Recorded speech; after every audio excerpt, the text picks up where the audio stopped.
மகர ராசி என்பவர்களே, வரக்கூடிய செப்டம்பர் 21 இருந்து, அதாவது சூரிய கிரகணத்தில் இருந்து மகாலய அமாவாசையிலிருந்து உங்களுடைய வாழ்க்கையில ஒரு பிரதிபலிப்பு ஏற்படக்கூடிய ஒரு நாள். நிறைய பேர் காத்துட்டு இருந்த ஒரு விஷயம், சார் இது நடக்குமா நடக்காதா, சார் இந்த விஷயங்கள்னால என்ன ஒரு நன்மை நடக்க போகுது, சார் இந்த மாற்றத்தினால நான் எதிர்பார்த்த ஒரு நல்ல விஷயங்கள் நடக்குமா, தொழிலில் முன்னேற்றம் கிடைக்குமா, உடல் ரீதியான உபாதைகள்லேருந்து வெளிவர முடியுமா, குடும்பத்தில் நல்ல சந்தோஷங்கள் நடக்குமா, நிலம் வாங்கலாம்னு வெயிட் பண்ணி தான் நிலம் வாங்க முடியுமா, வீடு கட்டலாம்னு வெயிட் பண்ணி வீடு கட்ட ஸ்டார்ட் பண்ணலாமா, காசே இல்லை சார் கடனில் தான் இருக்குது, எப்படி இந்த கடன்லாம் சரி பண்ண முடியுமா அப்படின்னு நீங்கள் நிறைய பேர் வெயிட் பண்ணியிருப்பீங்க. சார் இன்னைக்கு காலகட்டத்தில் உங்கள் கையில் ஓரளவுக்கு கடன்கள் இருந்தாலும் அதை அடைக்கக்கூடிய அளவுக்கு உங்களுக்கு பேக்ரவுண்ட் தெம்பு இருக்கும். இந்த மகர ராசி எப்போவுமே என்ன பண்ணுவாங்க அப்படின்னா, ஒரு பேக்கப் ரெடி பண்ணி வச்சிருப்பாங்க. இவங்களை இவங்களே நம்பாமல் இவங்க ஒரு பேக்கப் ரெடி பண்ணி வச்சிருப்பாங்க. ஆப்ஷன் ஏ இல்லைனா ஆப்ஷன் பி, ஆப்ஷன் பி இல்லைனா ஆப்ஷன் சி.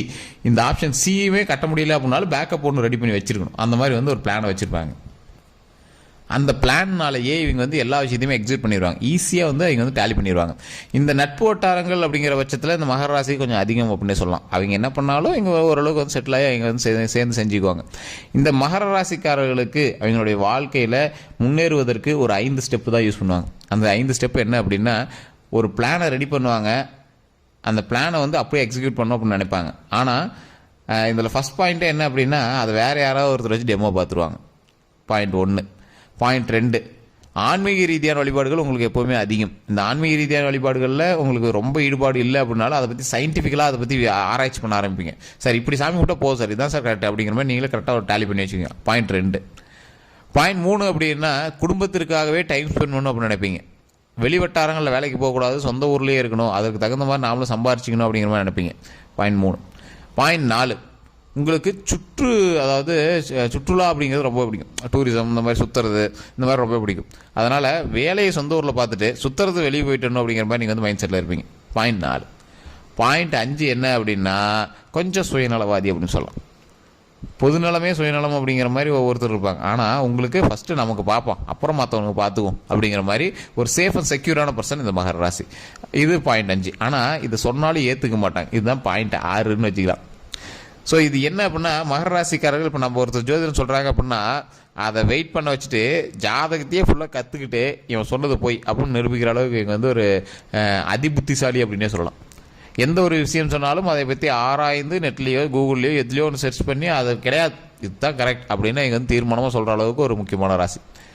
கடந்த காலத்தை விட இந்த காலத்தில் உங்களுக்கு நல்ல வருமானம், வெளிநாட்டு வருமானம் கொஞ்சம் அதிகம் அப்படின்னே சொல்லலாம். வெளிநாட்டு வருமானம் உங்களுக்கு ஒரு டைமாவது லைஃப்பில் வந்திருக்கும் அப்படின்னே சொல்லலாம். ஸோ அதே மாதிரி இந்த ராசினர் பொறுத்த வரைக்கும் நிற்காத பணம் வந்து கொண்டே இருக்கும். தற்போதைய காலகட்டத்தில் நல்ல ஒரு வருவாய், நல்ல ஒரு பணபலம் கிடைக்கிறதுக்கான வாய்ப்புகள். மகர ராசிக்கு பொறுத்த வரைக்கும் மகர லக்கினமாக இருந்தாலும் சரி, ராசியாக இருந்தாலும் சரி, ஃபஸ்ட்டு வேறு மதத்திலோ அல்லது வேறு ஜாதியிலோ அல்லது சொந்தக்காரங்க இல்லாத இடத்துல திருமணம் செய்கிறது கொஞ்சம் அதிகம். அதே மாதிரி ஒரு சிலர் சொந்தத்திலே கல்யாணம் பண்ணியிருப்பீங்க.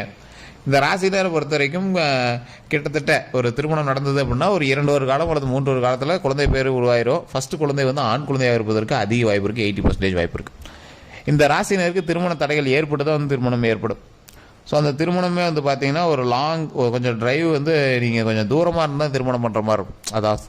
அதாவது உங்களுடைய பெண் எடுக்கிற இடமோ மாப்பிள்ளை எடுக்கிற இடமோ உங்களுக்கு கொஞ்சம் தூரமாக தான் இருக்கும். நீங்கள் இருக்கிற இடத்துல கொஞ்சம் தூரமாக தான் இருக்கும். ஸோ அதே மாதிரி இந்த ராசினருக்கு, இந்த மகர ராசினருக்கு தொழில் சம்மந்தப்பட்ட விஷயங்கள் டிஜிட்டலைசேஷன் தொழிலாக தான் இருக்கும். டிஜிட்டல் சம்மந்தப்பட்ட தொழிலாக இருக்கும். இப்போ ஒரு எக்ஸாம்பிளுக்கு நீங்கள் ஒரு யூடியூபாவது பண்ணிகிட்டு இருப்பீங்க. ஸோ யூடியூப்லேயாவது உங்களுடைய டைம் ஸ்பெண்ட் பண்ணிகிட்டு இருப்பீங்க. ஒரு வருவாய் ஈட்டணும் அப்படிங்கிறத அவர் ஸ்பெண்ட் பண்ணிகிட்டு இருப்பீங்க. ஸோ இந்த மகர ராசினர் ட்ரேடிங்கில் கொஞ்சம் அதிக ஆர்வம் இருக்கும். அதே மாதிரி கவர்மெண்ட் வேலையில் கொஞ்சம் அதிகமான ஆர்வம் ஏற்படுறதுக்கு இந்த மகர ராசினருக்கு அதிக வாய்ப்புகள் இருக்குது. டெக்ஸ்டைல் சம்மந்தப்பட்ட விஷயங்கள் தொழில் எப்படி இருக்கும் அப்படின்னா, துணிகள் சம்மந்தப்பட்ட விஷயத்தில் உங்களுக்கு ஆர்வம் அதிகம். அதில் ஏதாவது வருமானம் எடுக்கலாம் அப்படிங்கிற மாதிரி ஆர்வம் அதிகம். ஆன்மீகம் சம்மந்தப்பட்ட விஷயத்துலேயும் கொஞ்சம் ஆர்வம் அதிகம்.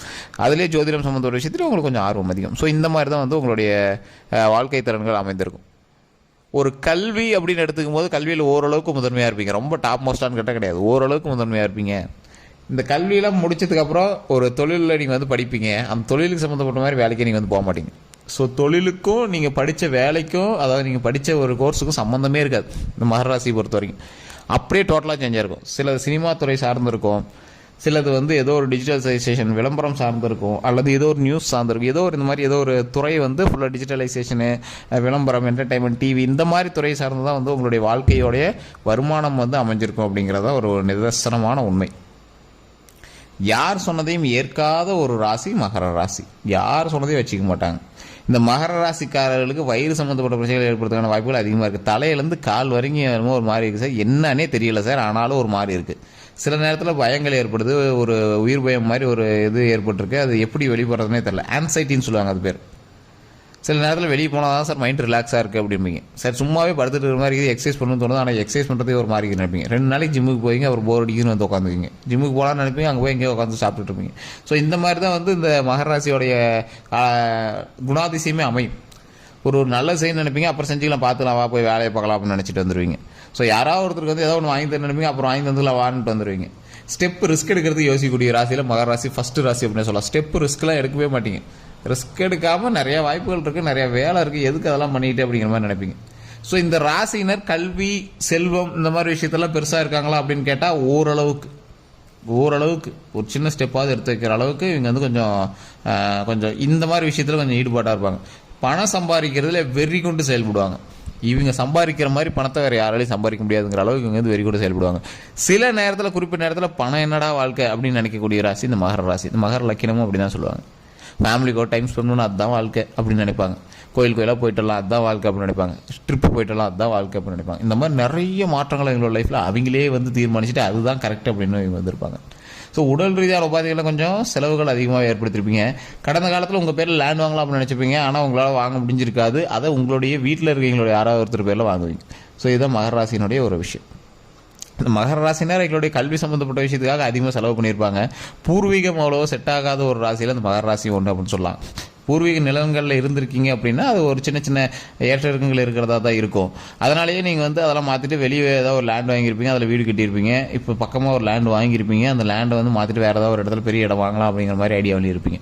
ஸோ இந்த ராசினரை பொறுத்த வரைக்கும் தொழில் ரீதியாக எந்த ஒரு மாறுபாடுகளும் வேறுபாடுகளும் ஏற்பட்டாலும் அதிலேருந்து மீண்டு வரதுக்கு இன்னொரு ஆப்ஷன் பி வச்சிருப்பீங்க. இப்போ ஒரு எக்ஸாம்பிளுக்கு ஒரு தொழில் வந்து நீங்கள் பண்ணிட்டு இருக்கீங்க, அந்த தொழில் வந்து ஏதாவது கொஞ்சம் ஏற்ற இறக்கங்கள் இருக்குது அப்படின்னா அப்படியே அடுத்த தொழில் ஒன்று ரெடி பண்ணிக்குவீங்க. அந்த தொழில் எப்படி வருமானம் எடுக்கிறது அப்படிங்கிற மாதிரி நீங்கள் வந்து பிளான் பண்ணி வச்சிருப்பீங்க. ஒரு தொழில் இறங்கிச்சு அப்படின்னா இன்னொரு தொழில் ஏறுறதுக்கான வாய்ப்புகள் எல்லாமே ரெடி பண்ணிடுங்க. ஸோ இந்த மாதிரி இந்த ராசி வந்து எப்போவுமே ஒரு சேஃப் அண்ட் செக்யூரான ராசி. அந்த தொழில் எப்படி வந்து ஏற்ற இறக்கங்களை பார்க்கணும், எவ்வளோ இதை பார்க்கணும் அப்படிங்கிற மாதிரி எல்லாத்தையுமே தெளிவாக பார்த்துக்கூடிய ஒரு ராசி. இந்த ராசியினருக்கு இன்னொரு ப்ளஸ் பாயிண்ட் என்ன தெரியுமா? குலதெய்வத்தினுடைய அருள் பரிபூர்ணமாக இருக்குது. அதே மாதிரி திருப்பதி ஏழுமலையானுடைய அருள் உங்களுக்கு பயங்கரமாக இருக்குது. அதனால் கண்டிப்பாக திருப்பதிக்கு அப்போ போயிட்டு வாங்க. பெருமாளினுடைய வழிபாடு அதிகமாக பண்ணுங்கள். அதனால் மிகப்பெரிய நன்மைகள் ஏற்படுறதுக்கான வாய்ப்புகள் ரொம்ப ரொம்ப ரொம்ப ரொம்ப அதிகம். ஸோ ஒருத்தர் வந்து ட்ரேடிங் சொல்லி தராங்க, அந்த இடத்துல பண்ணுறாங்க, இவ்வளோ பணம் போடுறாங்க அப்படின்னா பணத்தை மட்டும் எதுலையும் நம்பி போடாதீங்க. நீங்கள் அவ்வளோ சீக்கிரம் எதுலையும் பணத்தை நம்பி போட மாட்டீங்க. இருந்தாலும் உங்களுக்கு பணத்தை போட்டு இந்த மாதிரி இது பண்ணணும் அப்படின்னு யாராவது இருக்கக்கூடிய ஒரு நேரம். அதனால் அந்த இடத்துல போய் நீங்கள் வந்து லாக் ஆகாமல் இருக்கிறது ரொம்பவே நல்லது. நிறைய பேருனுடைய வாழ்க்கையில் இப்போ கூட சமீபத்தில் கூட ஒரு லேண்ட் வாங்கணும், அந்த லேண்ட் வாங்கணும், இந்த லேண்ட் வாங்கணும், காசு நிறைய பேர் கேட்டுகிட்டே இருப்பாங்க. அட்வான்ஸ் போடுங்க, சேர்ந்து பணம் பண்ணலாம், சேர்ந்து லேண்ட் வாங்கி போடலாம், இல்லை சேர்ந்து ஏதாவது ஒரு தொழில் பண்ணலாம், இல்லை உங்களை வேலைக்கு சேர்த்து விட்றேன். இந்த மாதிரி எதாவது ஒரு மாற்றங்கள் வந்து உங்களுக்கு ஏற்படுத்திட்டே இருக்கும். அந்த மாதிரி குறிப்பிட்ட இடத்துல நீங்கள் வந்து பணத்தை மாட்டுவதற்கான வாய்ப்புகள் முன்னாடி இருந்தே கொஞ்சம் அதிகம். முன்னாடி ஒரு வேளை நீங்கள் மாட்டிருந்தீங்க அப்படின்னா ஒன்றும் ப்ராப்ளம் இல்லை. அப்படி இல்லை அப்படின்னா கொஞ்சம் பார்த்து சேஃப் அண்ட் செக்யூராக அந்த இடத்துல செயல்பட்டு அந்த பணத்தை வந்து மீட்டு எடுப்பதற்கான வாய்ப்புகள் என்ன இருக்கோ அதை வந்து ட்ரை பண்ணிக்கோங்க. ஸோ அதே மாதிரி உடல் ஆரோக்கியத்தில் கவனம் தேவை. உடல் ஆரோக்கியத்தில் ரொம்ப ரொம்ப கவனம் தேவை. எக்ஸசைஸ் பண்ணாமல் எக்ஸசைஸ் பண்ணுங்கள், உடலுக்கு எக்ஸசைஸ் பண்ணுங்கள். ஆன்சைட்டி டிசார்டர்லேருந்து வெளியே வாங்க.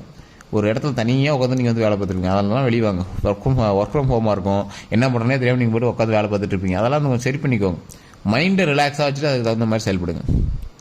எப்படி உங்களோட மைண்டை ரிலாக்ஸாக வச்சுக்கணும் அதற்கு தகுந்த மாதிரி தான் உங்களுடைய வாழ்க்கை வந்து அதற்கு தகுந்த மாதிரி மூவ் ஆகும். எப்பேற்பட்ட ஒரு பெரிய ஆளாக இருந்தாலும் சரி, பணம் சம்பாதிக்கிறது ஒரு பக்கம் இருந்தாலும் மனதை எந்த அளவுக்கு வந்து நம்ம சந்தோஷமாக வச்சுக்கணுமோ அந்த அளவுக்கு தான் வந்து பணமும் நம்ம நோக்கி வரும்.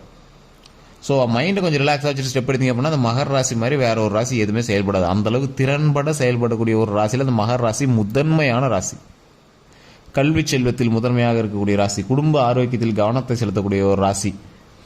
அதே மாதிரி தொழிலில் முன்னேறுவதற்கு இந்த ராசி மாதிரி வேறு எந்த ராசி ஸ்டெப் எடுக்க மாட்டோம். அவ்வளோ அக்யூரேட்டாக அழகாக செயல்படுவாங்க. உட்காந்துக்குவாங்க, செல்லை நோண்டுவாங்க, படுத்துட்டு இருப்பாங்க, அது இது பண்ணுவாங்க. ஏதோ ஒரு வகையில் பின்னாடி பணம் ஏறிக்கிட்டே இருக்கு, அதுக்கு தகுந்த மாதிரி வேலை நடந்துகிட்டே இருக்கு. ஆளை வச்சாவது வேலை வாங்கிட்டே இருப்பீங்க. ஸோ இந்த ராசிகளில் ஒரு ப்ளஸ் ஹைலைட் அப்படின்னா என்ன தெரியுமா? ஒரு வித்தியாசமாக யோசிக்கிறதுல இந்த ராசி முதன்மை அப்படின்னு சொல்லலாம். எல்லாரும் ஒரு மாதிரி யோசிப்பான், இந்த ஆள் வேறு மாதிரி யோசிப்பான். 100 பேர் இருப்பான், அவன் எல்லாம் ஒரு மாதிரி யோசிப்பான். அது அப்படியே அவன் ஆப்போசிட்டாக யோசிப்பான். ஆனால் இவன் யோசிக்கிறத பார்த்து எல்லாரும் ஆச்சரியப்படுவாங்க. அது சக்ஸஸ் ஆகுதோ இல்லையா, அவன் யோசனையை பார்த்து எல்லாரும் ஆச்சரியப்படுவாங்க. அது ஸ்டார்டிங்கில் கொஞ்சம் ஸ்ட்ரகிள் ஆகி தான் சக்ஸஸ் ஆகும். அதுக்கப்புறம் அப்படியே பட்டுன்னு பிடிச்சிக்கும், பயங்கரமாக லாபம் வரும். அந்த மாதிரி தான் வித்தியாசம் வரும். ஸோ நிறைய மாற்றங்களையும் முன்னேற்றங்களையும் சந்திக்கக்கூடிய ராசி இந்த மகர ராசி.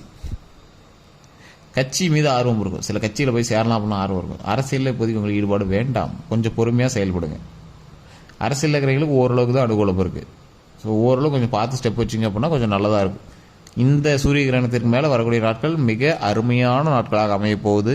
ஸோ அந்த நாட்களை கொஞ்சம் நல்ல பக்குவமாக இறை வழிபாட்டோட, குடும்ப ஆரோக்கியத்தோட, குலதெய்வத்தினுடைய வழிபாட்டோட வழிபடுங்க. ரொம்பவே நன்மை கிடைக்கும். எல்லோருக்கும் நன்றி நண்பர்களே. ஏதாவது சந்தேகங்கள் இருந்தால் கீழே ஃபோன் நம்பருக்கு, டிஸ்கிரிப்ஷன்லேயும் ஃபோன் நம்பருக்கு, ஸ்க்ரீன்லேயும் ஃபோன் நம்பருக்கு, அந்த நம்பருக்கு ஃபோன் பண்ணி பேசி தெரிஞ்சுக்கலாம். எல்லோருக்கும் நன்றி நண்பர்களே.